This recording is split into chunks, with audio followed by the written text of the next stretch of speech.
Kabanata 86 na pangako sa akin ng isang kondisyon. Nang marinig ni Yang Yian ang paliwanag ni Chen Qibian, alam niyang nag-o-overthink siya.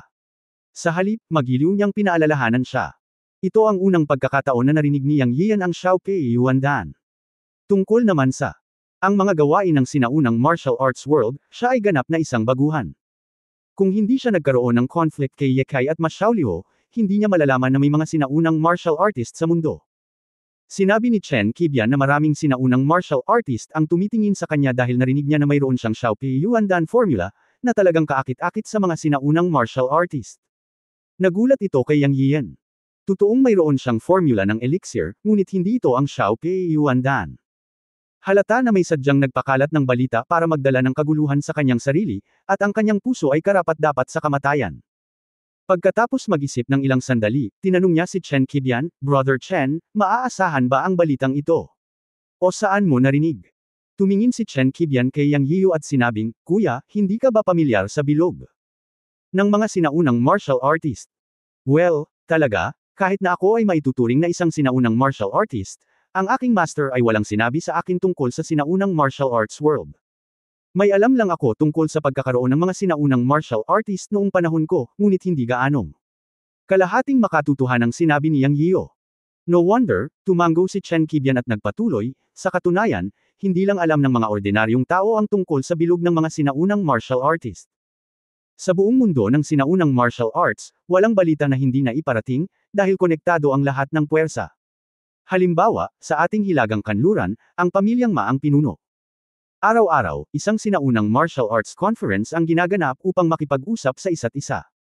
Ngayong ang mga henerasyon ay umuunlad, ang sinaunang martial arts world ay walang pagbubukod. Kung mayroong anumang balita, malalaman ito ng lahat sa pamamagitan ng isang tawag sa telepono o isang post. Sa pagkakataong ito, nalaman ko rin ang tungkol sa balita na mayroon kang Xiaopei Yuandan mula sa sinaunang martial arts forum. Kung sino ang nagpadala ng balita, walang nakakaalam. Hindi ginamit ng kabilang partido ang kanyang tunay na pangalan kapag nagpo-post. Ang Antiquities Forum na ito ay pambansa. Ngayon ang pinakaaktibo ay ang mga mandirigma sa hilagang kanluran. Alam ng lahat na ikaw ay nasa sinaunang kabisera, kaya isa-isa silang nagbanta na kukunin ang elixir formula mula sa iyo.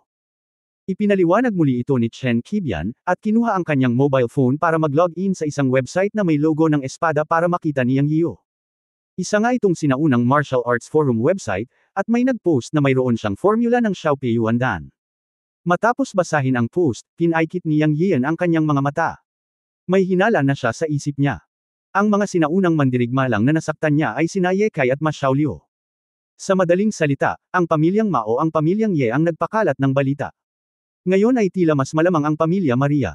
He cursed in his heart, kung galit ka, papatag ako sa pamilya mo ng Maria.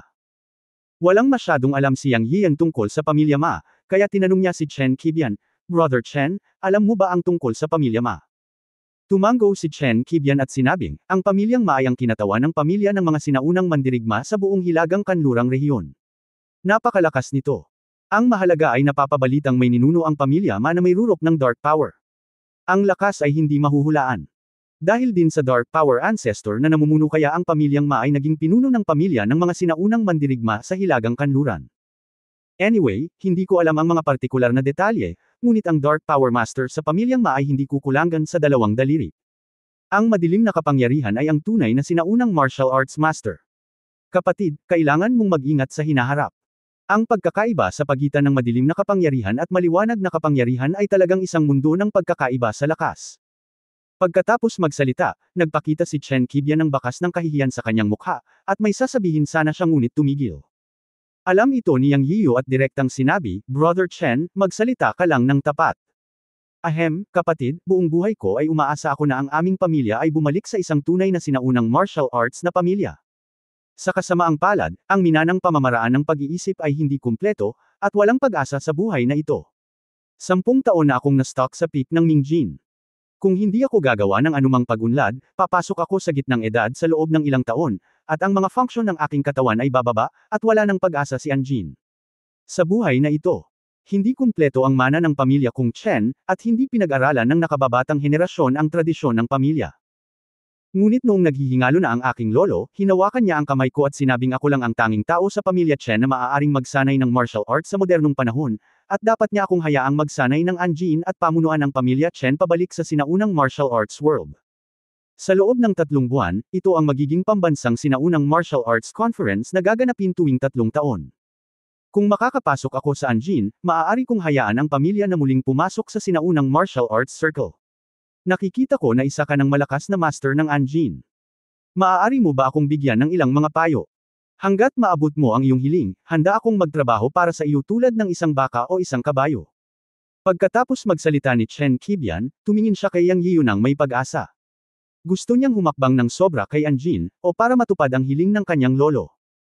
Ang kanilang matandang pamilyang Chen ay isang makapangyarihang pamilya ng mga sinaunang martial artist noong panahon ng digmaan, ngunit sa kasamaang palad matapos mawala ang mana, bumagsak sila at hindi man lang makapasok sa tunay na sinaunang martial arts circle. Mababawasan lamang sila sa mga gilid at halos hindi maituturing na kalahating sinaunang martial arts na pamilya. Siya ay natututo mula sa mga master sa buong taon, ngunit kakaunti ang mga dark power masters. Kung meron man, imposibleng maipasa nila ang tradisyon ng kanilang pamilya sa isang tagalabas na tulad niya. Nang makilala niya si Yang Yian, humingi lang siya ng tulong gaya ng dati.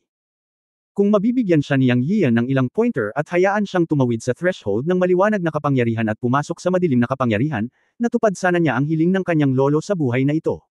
Si Chen Qibian ay 30 taong gulang ngayong taon.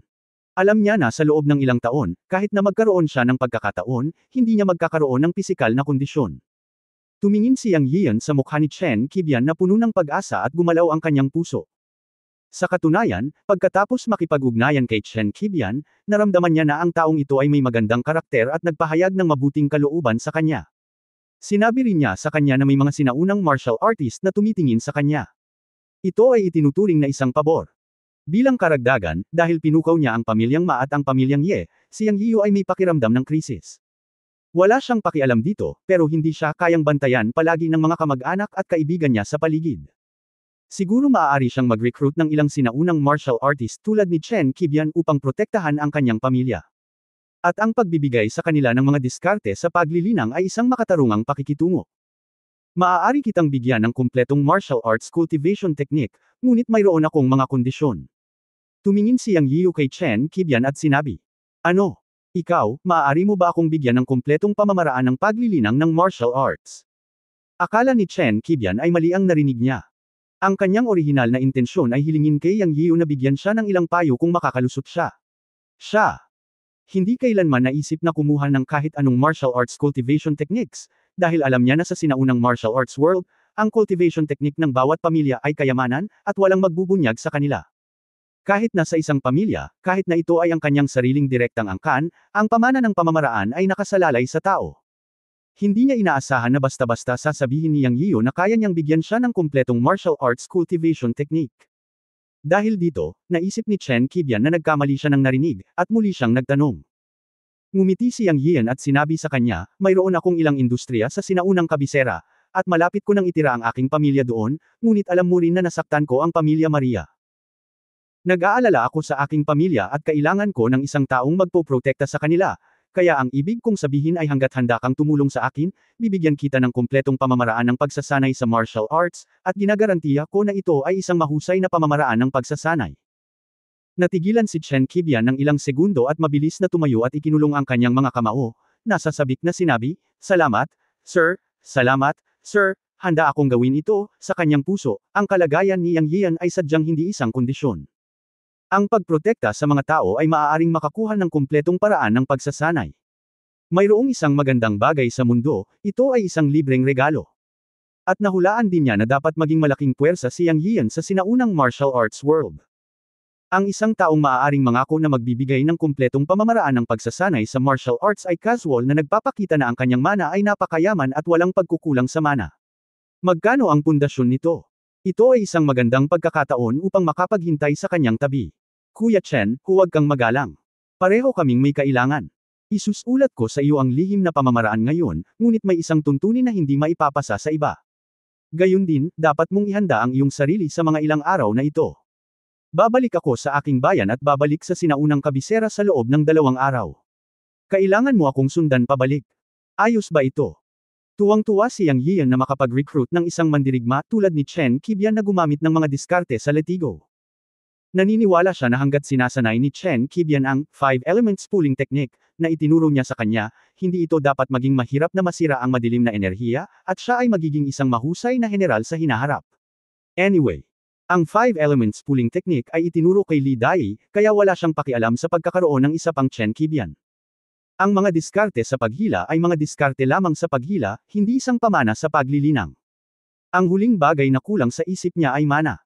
Pagkaraan ng ilang sandali, kinuha ni Chen Qibian ang 5 elements pull-up technique na isinulat ni Yang Yiu bilang isang kayamanan, at nanumpa na hinding-hindi niya sasabihin sa iba.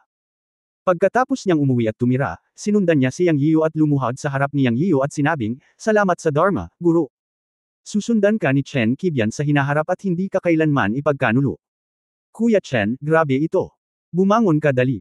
Kuya ang tawag mo sa akin, hindi master." Tinulungan siyang tumayo ni Yang Yiu. Hindi niya inaasahan na ganoon kalakas ang magiging reaksyon ni Chen Qibian. "Tatawagan na kita sir simula ngayon." Pinahahalagahan ng sinaunang martial arts world ang pamana ng paggalang at hierarchy. Hindi maaaring alisin ang kagandahang asal. Kung hindi, pagtatawanan ako ng mga tao, Chen Qibian, dahil hindi niya alam ang mga patakaran. "Okay, kahit anong gusto mo." Kabanata 87. Alam ko ang liham ng pag-ibig na iyan. Sina Gang Lingfeng at Yu Jia ay sabik na naghihintay kay Yang Yiu na lumabas sa labas ng KTV. Makalipas ang 20 minuto, hindi pa rin lumalabas si Yang Yiu. Sa oras na ito, medyo nababalisa si Yu Jia. Kinuha niya ang kanyang cellphone at naghanda para tawagan ang kanyang ama. Ang nangyari ngayon ay naprovoke ni Yang Yiu ang pamilya Chen para sa kanya. Ito ang nagparamdam sa kanya at hindi maipaliwanag na matamis sa kanyang puso. Ngunit ang pinaka nag-aalala tungkol kay Yang Yiu. Nakita ni Gang Lingfeng si Yu Jia na inilabas ang telepono at sinabing, "Bakit hindi ka maghintay ng kaunti pa?" Sa tingin ko, hindi si Chen Qibian ang uri ng tao na nang-aapi sa mahihina. Ang mga alingaw sa county ay nagsasabi na ang taong ito ay napakamakatwiran at hindi dapat ipahiya si Yanzi. "Papasok ako at titingnan ko mamaya." "Sige, maghintay pa ng 10 minuto. Kung hindi siya lalabas, I will risk everything para mabayaran ang pamilya Chen." Si Yu Jia, na mukhang tahimik, ay mukhang determinado sa sandaling ito. Habang nag-uusap ang dalawa, lumabas sina Yang Yiu at Chen Qibian na nag-uusap at nagtatawanan. Sa mga mata ni Yu Jia at Gang Lingfeng, si Yang Yiu ay naglalakad sa unahan, at si Chen Qibian ay nakasunod sa kanyang likuran, at tila siya ay medyo gumagalang kay Yang Yiu. Oo naman, nang lumabas sina Yang Yiu at Chen Qibian, sinabi ni Chen Qibian, "Sir, linawin muna natin ito. Hihintayin kita sa county sa loob ng 3 araw. Column. Sige, ipapaalam ko sa iyo pagdating ng oras." Kumaway si Yang Yiu at nagpaalam kay Chen Qibian. Sa sandaling ito, nanlaki ang mga mata ni Gang Lingfeng. Madalas siyang nasa county, ngunit alam niya ang karakter ni Chen Qibian. Hindi niya akalain na ganoon pala ang respeto niya sa kaibigan at tatawagan siyang sir. Siya ay talagang curious sa kanyang puso, ano ang ginagawa ni Yang Yiu ngayon? Paano magiging magalang si Chen Qibian? Nagsalubong ang mga kilay ni Yu Jia. Nang makita niyang lumabas si Yang Yiu, agad siyang nakahinga ng maluwag, at isang ngiti ang lumitaw sa kanyang mukha. Laking gulat niya kay Yang Yiu. Walang babae ang ayaw na panindigan siya ng mga lalaki. Pagkatapos ng lahat, si Yu Jia ay 21 taong gulang pa lamang. Tulad ni Yang Yian, marami siyang manliligaw noong kolehiyo, ngunit siya ay isang napaka-independenteng tao. Inilaan niya ang kanyang sarili sa kanyang pag-aaral at hindi kailanman umibig. Nagtakda siya ng panuntunan para sa kanyang sarili na kung makakatagpo siya ng tamang tao, siya ay umibig sa kolehiyo. Sa pagtingin kina Yang Yian at Yu Jia, bigla niyang naisip, siya kaya ang Prince Charming na ipinadala ng Diyos. Sa pag-iisip nito, naramdaman ni Yu Jia na bumilis ang tibok ng kanyang puso. Sa oras na ito, lumapit si Yang Yian at nagsabi, "Pinananatili kang naghihintay ng mahabang panahon." Biglang naputol ang kanyang pantasya ni Yang Yian. Hindi napigilan ni Yu Jia na mamula. Sa kabutihang palad, sa oras na ito, sinabi ni Gang Lingfeng sa gilid, "Yanzi, hindi ka napahiya ni Chen Qibian, di ba?" "Haha, hindi, nakipag-chat ako kay Mr. Chen, at pinag-alala kita." Nakangiting sabi ni Yang Yian. Hanggat wala, nagpaplano si Yu Jia na tumawag para sa tulong. "Sobrang nag-aalala siya sa'yo." Biro ni Gang Lingfeng.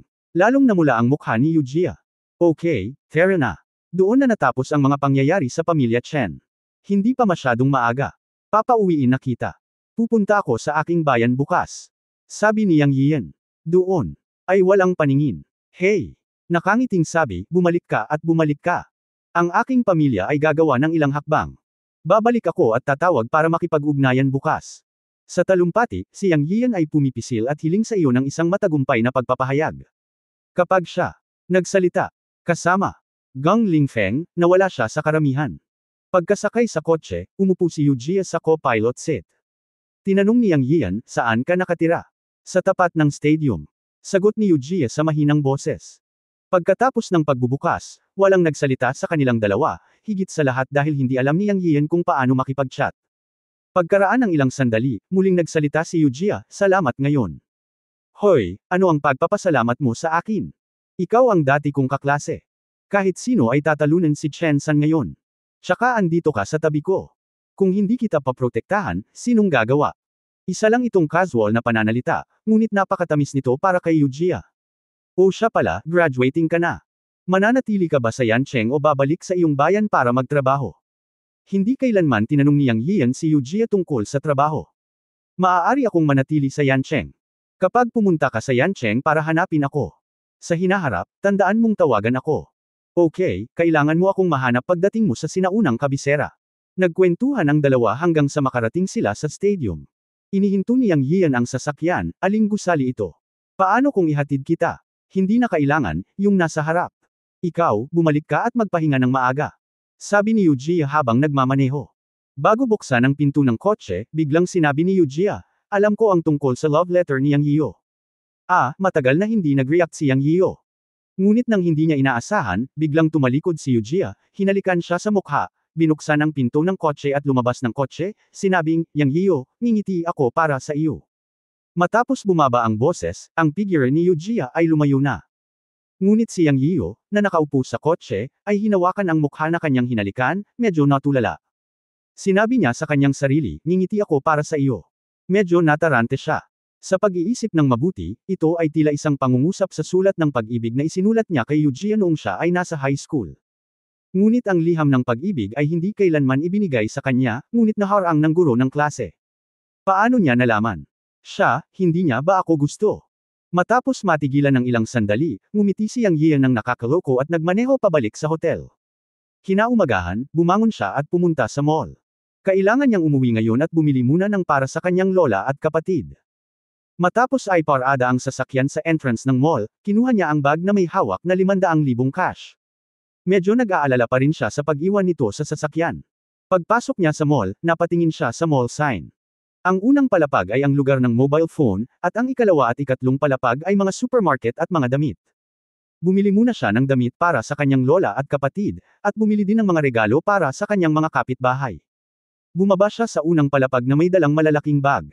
Naisipan niyang bumili ng cellphone bilang regalo para sa kapatid, kaya naglakad na siya papunta sa mobile phone area. Habang naglalakad siya at tumitingin, may narinig siyang umiiyak at maingay pagkapasok niya pa lang. Tumangala siya at nakitang maraming tao ang nanunood sa sikat na Fruit mobile phone area. Doon talaga nanggaling ang iyak. Noong una ay walang pakialam si Yang Yian. Palaging mayroong lahat ng uri ng mga bagay na nangyayari sa mga mataong lugar. Hindi nakakagulat. Ibinaba niya ang kanyang ulo at pinagpatuloy ang pagtingin sa kanyang telepono, ngunit sa pagkakataong ito ay narinig niya ang isang pamilyar na boses sa kanyang tainga, na para bang boses ito ng isang batang babae na nagsasabing, I'm sorry, we don't have that much money. Maaari ba kaming magbayad para palitan mo ang screen? Sa oras na ito, sinabi ng isa pang boses ng babae, hindi iyon gagana. Kanino ko ito maibebenta pagkatapos mapalitan ng screen? Dapat niyang bilhin ang teleponong ito ngayon. Kung hindi sapat ang pera, tawagan ang iyong pamilya para sa pera. Kung hindi mo makuha ang pera, huwag mong isipin na umalis. Ikaw ay hindi makatwiran. Hindi ko kasalanan na nasira ang phone. Hindi mo ibinigay sa akin, kaya nahulog ito sa lupa. Responsable ka rin.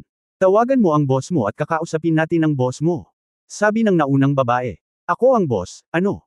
Poor girl, sinungaling ka, country girl ka, bakit ka pumunta sa fruit section ng walang pera? Di ba pareho kayong nag-iisip na umalis ngayon? Tawagan mo ang pamilya mo. Kapag hindi ka nagpadala ng pera, ipapadala kita sa inspection department, sinira mo ang 7,000 o 8,000 na cellphone ko, at matigas ang ulo mo.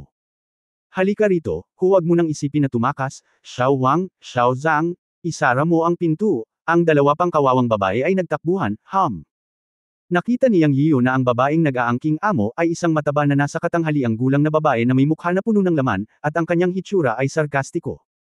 Sa sandaling ito, hawak niya ang dalawang batang babae na 17 o 18 taong gulang gamit ang dalawang kamay. Punit-punit ang manggas ng kanilang mga damit, at may mga marka ng daliri sa kanilang mga braso. Sa orihinal, narinig ni Yang Yiyu na medyo pamilyar ang boses ng babaeng nagsasalita, at nang makita niya ito, agad siyang nabigla, hindi nakakagulat na pamilyar ito. Nang makita ang dalawang batang babae na hinawakan sa mga braso at hinayla sa loob ng mataba na nasa katanghaliang gulang na parang baboy, naramdaman ni Yang Yiyu na ang dugo sa kanyang katawan ay nagsimulang damaloy pabalik. Nang inag ang kanyang katawan, at pinigil niya ang kanyang hininga at galit na sumigaw, "Stop!" agad na namula ang kanyang mga mata.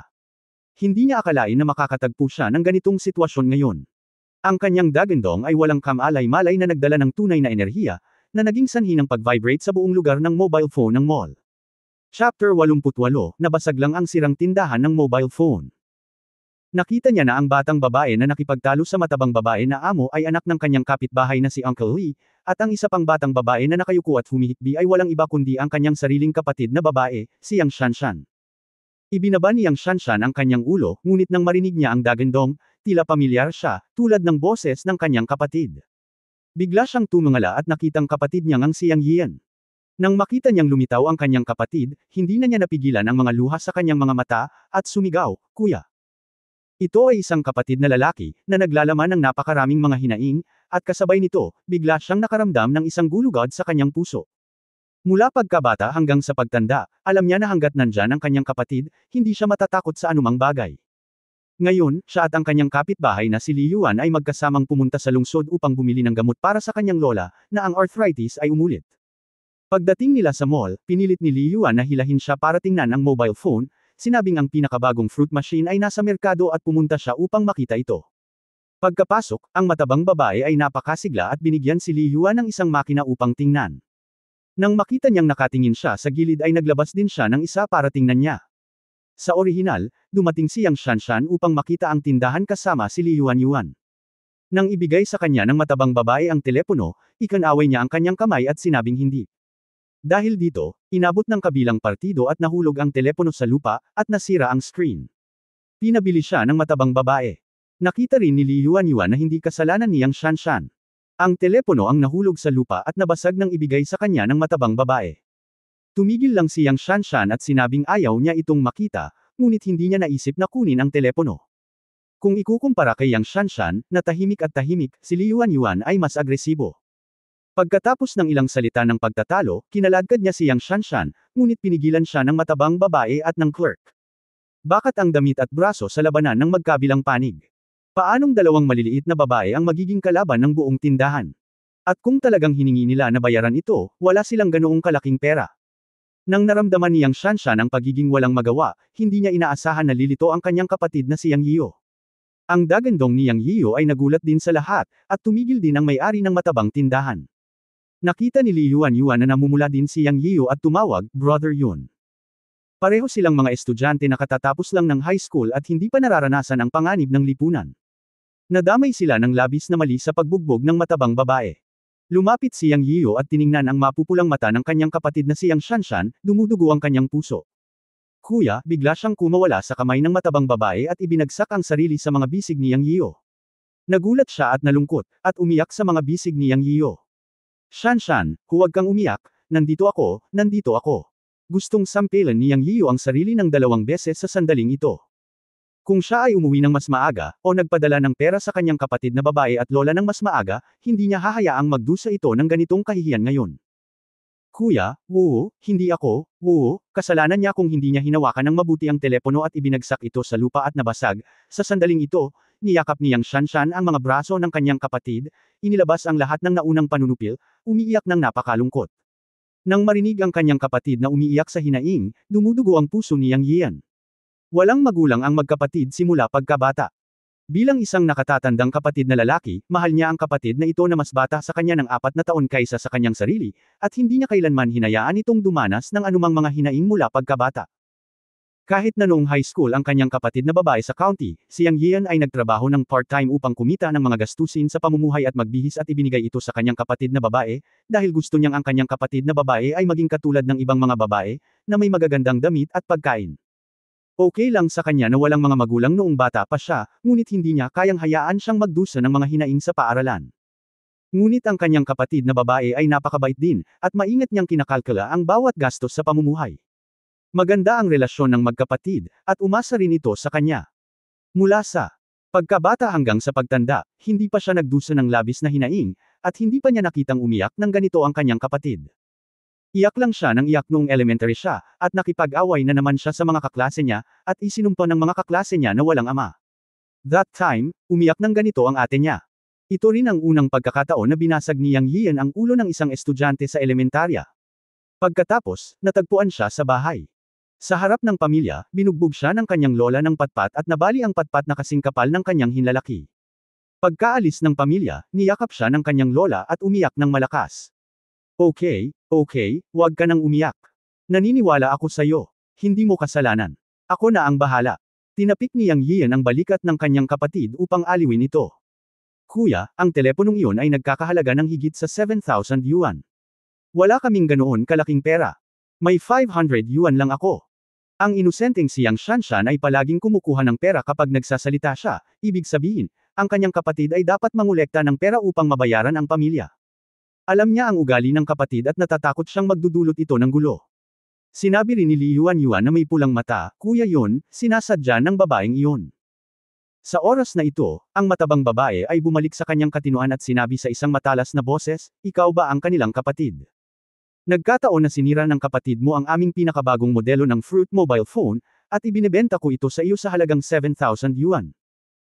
Lumamig ang puso ni Yang Yian, at ibinigay niya ang mga bagay na binili niya sa kanyang kapatid na babae at kay Li Yuan, pagkatapos ay naglakad papunta sa matabang babae at kinusot ang kanyang mga mata at sinabing, ibig mong sabihin, kailangan mong magbayad ng kabayaran sa pagkasira ng iyong mobile phone o mga bagay, tama ba? Hindi narinig ng mataba na babae na ginamit ni Yang Yian ang salitang, smash, ngunit narinig lamang niya ang salitang, compensation, at agad na tumango, oo, may sinira ka, kaya natural lang na magbayad ng kabayaran. Well, ngayon alam ko na ang gagawin. Tahimik na tumango si Yang Yian, tumingin sa paligid, nakakita ng firebox sa pintuan, at naglakad palapit. Akala ng babaeng matabang aalis si Yang Yian, at sumigaw siya, hoy, sinasabi kong ayaw mong umalis. Huwag kang mag-alala, hindi ako aalis, at babayaran kita sa mga gamit mo mamaya. Habang nagsasalita siya, biglang sinampal ni Yang Yian ang firebox gamit ang kanyang palad. Sa isang crash, nabasag ang salamin ng firebox, at inabot niya ang isang palakol mula rito. Nagulat ang matabang babae at ilang katulong sa tindahan. Ikaw, anong gagawin mo? Haha, magwawasak ako ng mga bagay. Ngumisi si Yang Yiyo. Agad niyang itinaas ang fire axe at binasag ito sa pinakamalapit na mobile phone counter. Hula-hula. Itinaas niya ang palakol ng apoy at binasag ang counter ng mobile phone sa ilang mga tama. Mayroong 6 na medikal na display na mga mobile phone sa counter, at bawat isa ay pinagpira-piraso ni Yang Yiyo. Hindi pa ito tapos. Dala niya ang palakol ng apoy at isa-isang binasag ang 6 na counter sa lugar ng prutas. Ilang sandali, napuno ang buong lugar ng tunog ng basag na salamin. Natigilan ang matabang babae at ang clerk.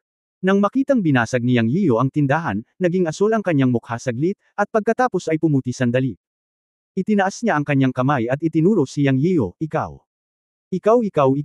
Hindi siya makapagsalita.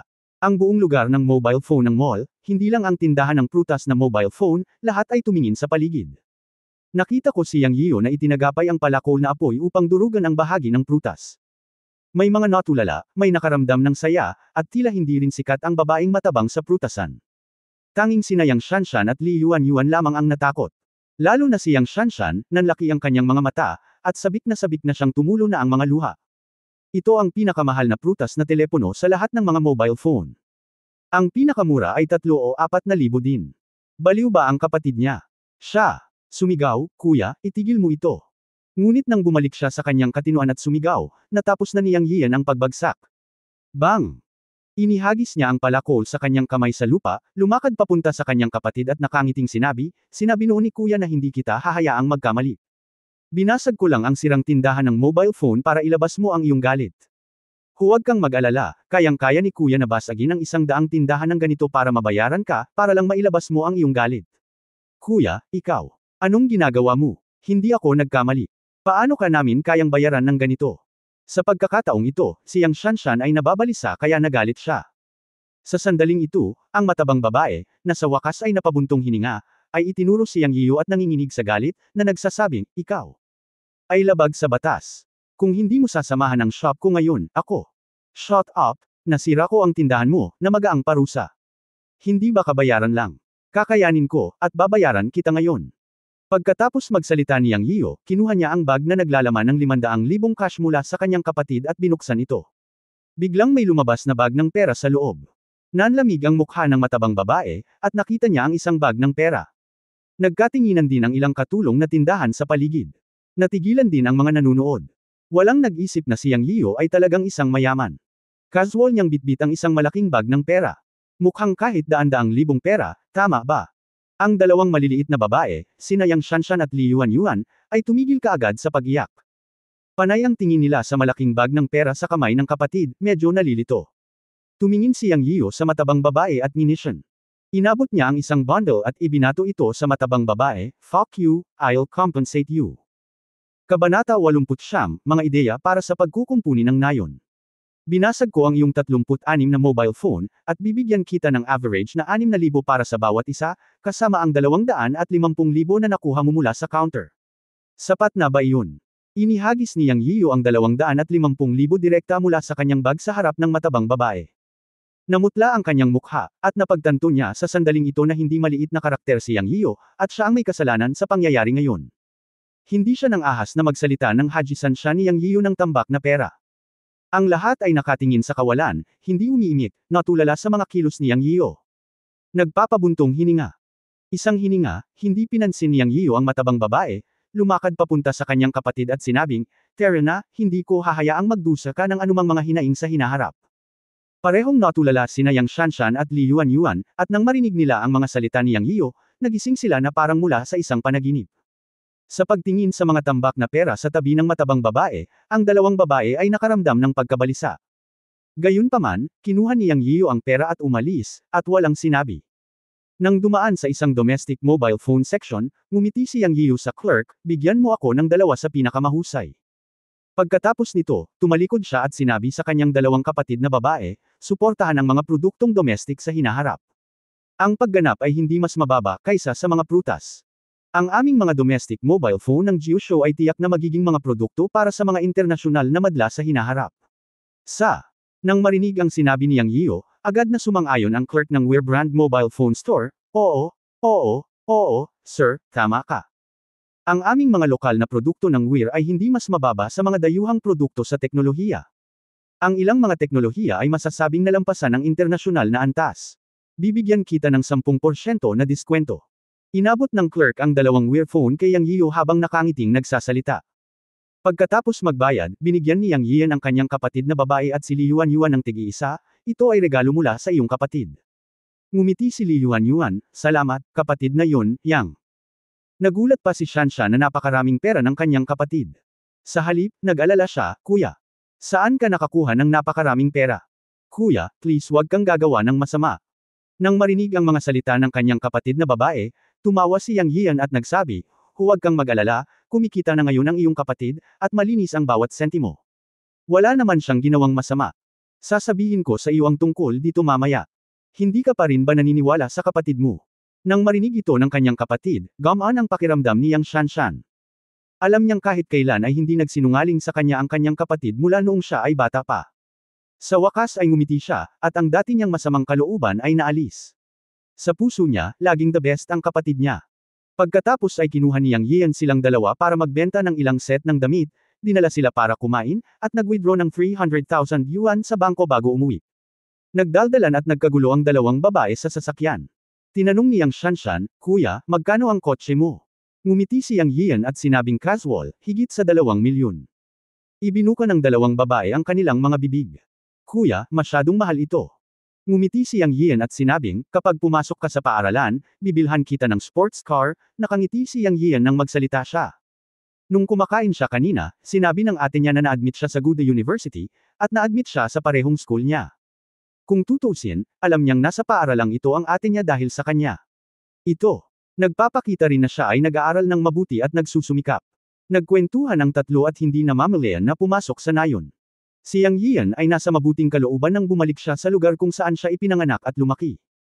Bagamat ito ay isang liblib na nayon sa bundok at tumatagal ng 2 o 3 oras upang magmaneho papunta sa bayan ng county, mayroon itong mga bundok, tubig, at pagkabata. Ang Xiangyang Village ay may wala pang 30 kabahayan, ngunit ito ay isang maliit na nayon sa bundok na parang paraiso. Ang apat na mga panahon ay naiiba, at ang buhay ay mahirap ngunit sapat sa sarili. Bagamat kakaunti ang mga tao sa nayon, hindi madaling matuntan ang kasaysayan ng nayon. Iba't ibang kwento ang kumalat mula sa sinaunang panahon hanggang sa kasalukuyan, mula sa mga alamat hanggang sa mga general at iskolar, at maraming mga figure ang lumitaw. Sa lumang lipunan, ang Xiangyang Village ay isang pahingahan pa rin sa sinaunang daan patungo sa Basyo. Ang geographical na lokasyon dito ay ang junction ng 3 probinsya, malapit sa gateway sa Basyo. Noong sinaunang panahon, ang Xiangyang Village ang unang resting point para sa Basyo silk at brocade na umalis sa Sichuan at pumasok sa western regions. Nananatili pa rin sa buong nayon ang karamihan sa mga sinaunang kahoy na atek na gusali, na itinayo gamit ang pinaghalong mud brick at kahoy. Bagamat mukhang napakasama, mayroon itong maraming makasaysayang kapaligiran. Bago ang pagpapalaya, ang buong bakuran ng pamilya ni Yang Yian ay isang free entry courtyard. Nabalitaan ko sa lola ko na ang mga ninuno ay Panginoong may lupa pa. Pagkatapos ng pagpapalaya, ang mga Panginoong may lupa ay binugbog, at ang patio ng pamilyang Yang ay nahahati sa 3 patio at ipinamahagi sa 3 pamilya. Dahil dito, sinasabing ang huling may-ari ng mga ninuno ay nagkasakit at namatay sa depresyon, na sumisigaw na nawala ang kanyang ari-arian. Hanggang ngayon, ang 3 bahay sa pamilya ni Yang Yian ay mga lumang bahay pa rin na itinayo noong panahon ng Republika ng China. Napakalaki ng mga ito kapag pumasok ka, ngunit ang mga ito ay pangit dahil sa usok at apoy. Ang mga mayayamang pamilya sa nayon ay giniba ang mga lumang bahay at pinalitan ng mga pulang brick na bahay at bungalow.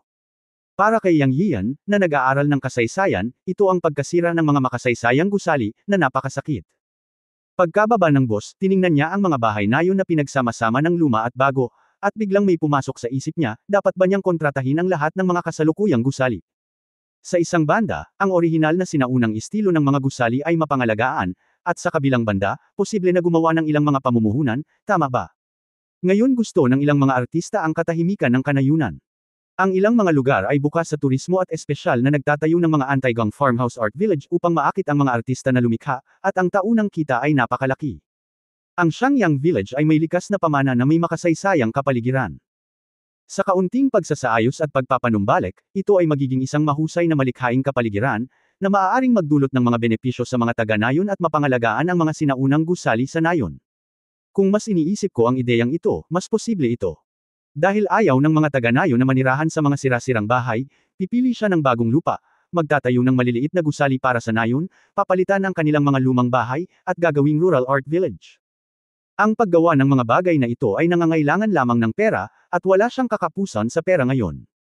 Dahil kaya niya ito at lumikha ng kita para sa mga taga-nayon, bakit hindi ito gawin? Sa pag-iisip nito sa kanyang puso, ibinaba ni Yang Yian ang kanyang kapatid na babae at umuwi.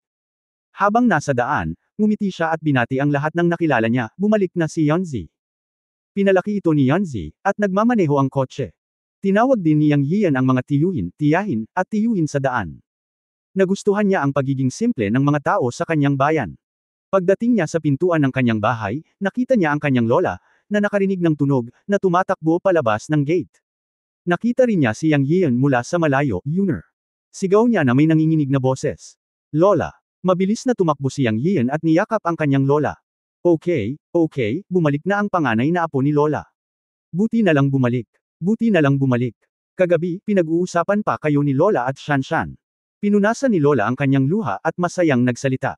Sa pagtingin sa puting buhok ni lola, nakaramdam si Yang Yian sa kanyang puso. Hindi naging madali para kay lola na palakihin sila sa buong buhay niya. Ang pamilya ay umasa sa kanya ng mag-isa.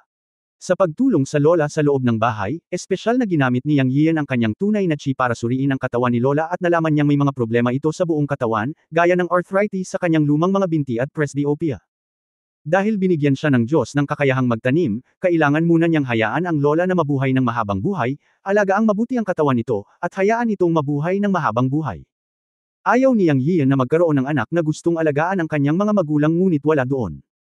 Kahit na ang ibig sabihin nito ay alisin ang kanyang buhay sa Diyos, gusto niyang manatili sa tabi niya si lola at pagsilbihan itong mabuti sa loob ng ilang dekada. Masyadong mahirap ang buhay niya. Matapos makausap si lola saglit, ngumiti siya at sinabing, Apo Yuner, magpahinga ka na. Gagawin ka ni Lola ng Yangchun noodles na gusto mo. Pagkatapos noon, sinabi niya kay Yang Shanshan sa gilid, huwag mong istorbohin ang kapatid mo, babae. Halika at tulungan mo si Lola na magsindi ng apoy at magluto para sa iyong kapatid. Lola, masyado kang partial. Hindi mo dapat ako pinagluluto ng masasarap na pagkain tuwing babalik ako galing school, Sino ang gumawa sa iyo ng isang babae? Maaga o huli ay magpapakasal ka at kabilang sa pamilya ng iba. Paborito ni Lola ang apo ko. Nakangiting sabi ni Lola sabay hila kay Shanshan para magluto. Lola, hindi na kita kakausapin. Sige, ikaw din ang paborito ko, nagbibiro lang ako. Sa panunood ng kanyang lola at kapatid na babae na naglalakad palabas na nagtatalo, naramdaman niyang Yiyo ang hindi maipaliwanag na pakiramdam ng kawalan at katahimikan sa kanyang puso, at sa ilang sandali ay tila nakita niyang bumubuti ang kanyang kaharian. Upang linangin ang tao, hindi lamang dapat makuha ng isang tao ang espiritual na enerhiya ng langit at lupa, kundi maunawaan din ang daan ng langit. Ang estado ng pag-iisip na naramdaman niya sa sandaling ito ay isang pag-unawa sa daan ng langit. Malinaw niyang nadama na ang kanyang larangan ng paglilinang ay bumuti ng kaunti. Siyempre, ang kanyang cultivation ay nasa ikalawang antas pa rin ng chi refining stage, ngunit hanggat mayroon siyang sapat na espiritual na enerhiya, naniniwala siya na ang susunod na antas ng cultivation ay magiging maayos. Hindi napigilan niyang Yiyo ang kanyang lola sa pagluluto, dahil alam niyang ito ang pagmamahal nito sa kanya, at nakaramdam siya ng kagaanan sa pagkain ng isang mangkok ng pansit na niluto nito. Kabanata 10, pag-akyat sa bundok upang sambahin ang mga Diyos at kunin ang alchemy furnace. Sa mga rural na lugar, lalo na sa mas lumang henerasyon, lahat sila ay may pananampalataya, tulad ng pagdarasal sa mga Diyos at Buddha. Napakadyosong tao ng lola ni Yang Yiyo, na itinuturing na pamahiin sa mata ng mga kabataan ngayon. Ngunit hindi ganoon ang iniisip ni Yang Yiyo. Naniniwala siya na ang pagdarasal sa mga Diyos at Buddha ng henerasyon ng kanyang lola ay hindi pamahiin, ngunit isang magandang paniniwala. Dahil ito ay isang uri ng espiritual na kabuhayan, tulad ng pagdarasal sa mga Diyos na pagpalain siya at ang kanyang kapatid na babae upang makapasok sa unibersidad, pagpalain ang mga kapatid ng mabuting kalusugan, at iba pa. Kaysa sabihin na ito ay pamahiin, mas mabuting sabihin na ito ang hiling ng kanilang henerasyon para sa isang mas magandang buhay, dahil madalas silang nagdarasal sa mga Diyos at Buddha na may magandang pananaw sa buhay. Ito ay hindi na kung ang isang tao sa pamilya ay may sakit, hindi nila kailangang uminom ng gamot o magpatingin sa doktor sa pamamagitan ng pagdarasal sa mga Diyos at Buddha. Sa kabaligtaran, ang mga kasamahan na umiinom ng gamot at nagpapatingin sa isang doktor ay pumunta sa templo upang sumamba sa mga Diyos at Buddha, para lamang sa psikolohikal na kabuhayan. Kaya sigurado si Yang Yiyo na ito ay isang magandang paniniwala. Kaya, kinaumagahan, hinimok siya ng lola na pumunta sa Jiushanyang Temple, na 30 milya ang layo, upang magsunog ng insenso at tuparin ang isang panata. Sinabi ni Lola na nangako siya kay Jiushanyang na basbasan siya na makapasok sa paaralan ng ligtas. Ngayong nakabalik na siya, dapat siyang pumunta sa templo para magsunog ng insenso. Maaaring isipin ng iba na si Lola ay masyadong mapamahiin at parang bata, ngunit si Yang Yiyo ay nakaramdam ng matinding init sa kanyang puso dahil alam niya na ito ay isa pang paraan para maalagaan siya ni Lola. Bukod dito, ang Jiushanyang Temple ay isang Taoist temple na matatagpuan sa Helong Mountain. Ito ay may mahabang kasaysayan. Usap-usapan na ang templo ay itinayo noong dinastiyang Ming. Nais din ni Yang Yiyo na puntahan ito, na parabang sinasamahan niya si Lola para magpahinga. Walang masama sa paggalang sa mga Diyos sa puso mo basta hindi ka bulag. Sa kabaligtaran, sa isang tiyak na lawak, maaari itong gumanap ng isang papel sa pagpapatahimik ng kaluluwa, na isa ring uri ng pansariling espiritual na kabuhayan. Kapag maraming tao ang nalilito, madalas silang pumunta sa kalye para humanap ng manghuhula para sabihin ang kanilang kapalaran. Sa kasong ito, iniisip ni Yang Yiyan na mas mabuting pumunta sa mga sinaunang templo at sambahin ang mga Diyos at Buddha, na nakakapagpakalma din ng mapusok na pag-iisip. Marahil ang mga bagay na matagal nang nalilito ay biglang magiging masaya at malalaman ang maraming problema pagkatapos na ang isip ay mapayapa. Hindi lamang maaari kang umakyat ng mga bundok para sa ehersisyo, ngunit maaari mo ring eyebrows ang sinaunang sibilisasyon ng templo at umakyat sa bundok upang makita ang mga tanawin, na pumatay ng 2 ibon gamit ang isang bato. Pagkatapos ng almusal, dinala ni Yang Yiyan ang kanyang lola at kapatid na babae sa Jiushanyang Temple sa Helong Mountain, 13 milya ang layo. Dahil ang templo ay nasa malalim na kabundukan, ang kotse ay maaari lamang magmaneho ng hanggang 25 milya ang layo, at ang natitirang 5 milya ay kailangang lakarin. Noong una, sinabi ni Lola, dapat kang maging banal at maglakad doon. Mapait nang umiti si Yang Yiyan at sinabing, Lola, 30 milya ito, at halos buong araw ang paglakad pabalik-balik. Gutom na tayong lahat. Sa katunayan, nag-aalala siya na hindi maganda ang mga binti at paa ni Lola. Siya ay halos 70 taong gulang at napakahirap maglakad. Marahil dahil naawa siya sa kanyang dalawang apo, pumayag si Lola na magmaneho doon, at nilakad nilang tatlo ang natitirang 5 milya. Makalipas ang isang oras, sa wakas ay nakarating na silang tatlo sa Nayanyang Temple. May isang Daoist na pari na nakatira doon upang magsanay sa pag-iisa. Gumawa rin siya ng ilang trabaho para sa mga taga-nayon sa paligid niya upang bigyang kahulugan ang mga hexagram. Iginagalang ng lahat ang pari ng tao at bibigyan siya ng pera para sa pag-aalay ng insenso sa una at ika-15 araw ng bawat buwan. Matapos sundin ng kanyang lola upang sambahin ang 9 na araw na Nayanyang ng matapat, hiniling ng kanyang lola na bayaran siya ng pera sa insenso sa templo. Si Yang Yian ay may halos 10,000 yuan na cash sa kanya. Para sa espiritual na kabuhayan ng kanyang lola, nagplano siyang mag-donate ng higit pa at iwanan ang lahat ng 10,000 yuan sa cash. Hindi nararapat na direktang maglagay ng insenso para sa merito, kung tutuusin, ito ay isang malaking halaga ng pera para sa isang maliit na templo sa kanayunan. Pagkatapos mag-isip tungkol dito, naisip niya na mas mabuting ibigay ito ng direkta sa Daoist na pari na namamahala sa templo. Gayunpaman, siya ang nag-aalaga ng templo sa buong taon, at gagastos ito ng pera upang ayusin ang templo. Pamilyar din si Yang Yian sa pari ng tao. Madalas niya itong makita noong bata pa siya kasama ang kanyang lola. Bibigyan din sila ng paring tawista ng ilang prutas para ihandog. Pagkatapos, sinabi ni Yang Yian sa kanyang lola at kapatid na babae, pumunta si Yang Yian sa gilid ng bakuran ng templo upang hanapin ang Daoist na pari. Lumalabas ang makapal na berdeng usok sa gilid ng silid sa likod bahay. Tila nagluluto ang pari ng tao. Tumawag si Yang Yian mula sa malayo, nandito ba si Daoist Master Mao? Sinota. Pumasok ka. Isang malakas na boses ang nagmula sa loob ng bahay. Pumasok si Yang Yian at nakita niya na ang 30 metro kwadradong silid ay puno ng usok at isang malakas na amoy ng mga halamang gamot ang napuno sa buong silid. Sa sulok, may rehas ng riles na may isang talampakang taas na hugis balde na kasing kapal ng lang. Nanggaling dito ang amoy ng mga halamang gamot. Ang matandang Daoist na pari, na mahigit 80 taong gulang na, ay nagpapaypay ng apoy gamit ang pamaypay sa tabi ng kalan. Nang marinig niyang pumasok si Yang Yian, lumingon siya at nagsabi, narito ka ba para magsunog ng insenso at bigyang kahulugan ng kapalaran? Ilang taon nang nag-aaral sa ibang bansa si Yang Yian at maaaring hindi kanya makilala, kaya ngumiti siya at sinabing, Daoist Master Mao, ako si Yanzi mula sa Shangyang Village. Noong bata ako, pumunta kami ni Taidan sa inyong lugar para magnakaw ng prutas at gulay.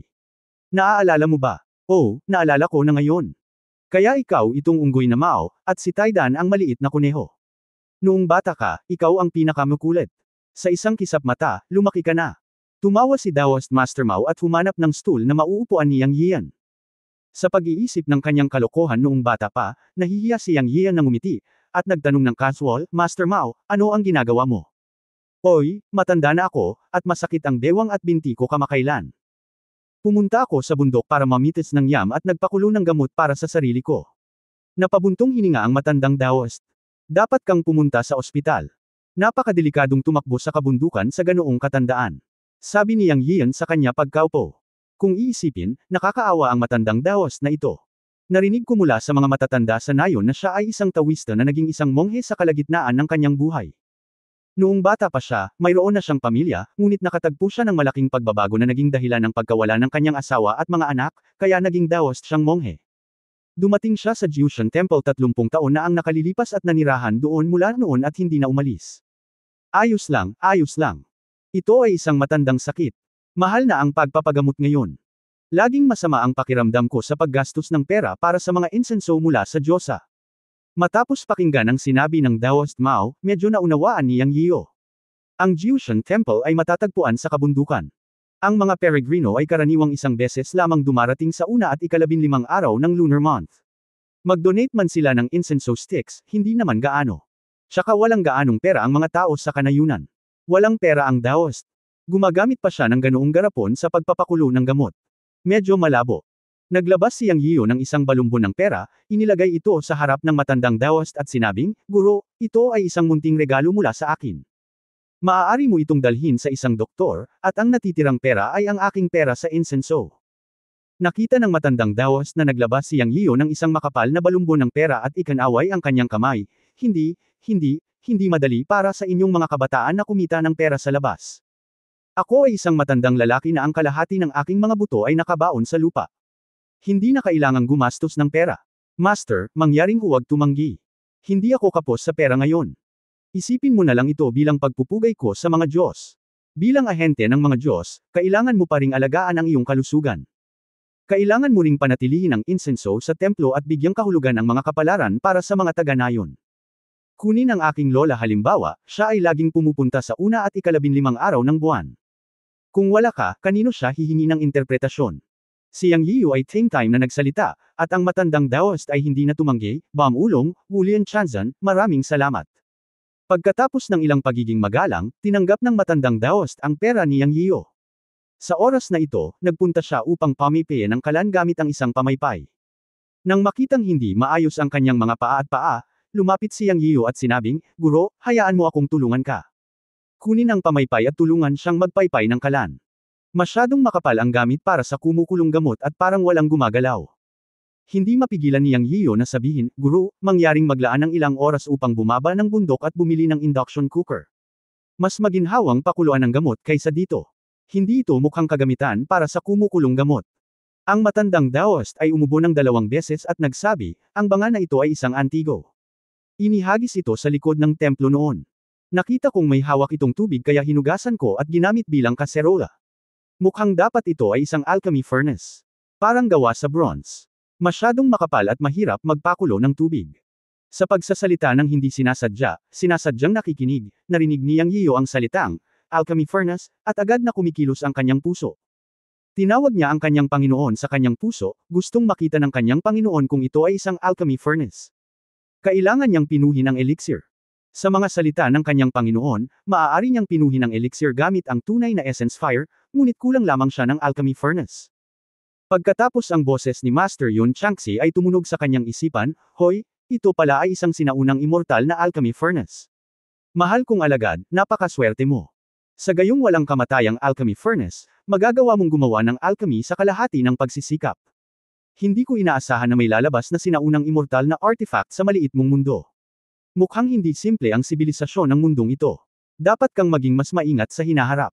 Marahil ay may ilang makapangyarihang magsasaka sa iyong mundo. Gayunpaman, ang alchemy furnace na ito ay isang magandang bagay. Dapat mong makuha ito. Ang ganoong bagay ay maaari ding maging sanhi ng madugong bagyo sa mundo ng paglilinang." Matapos makinig sa mga salita ni Master Yun Changxi, ang puso ni Yang Yiyu ay tumitibok din.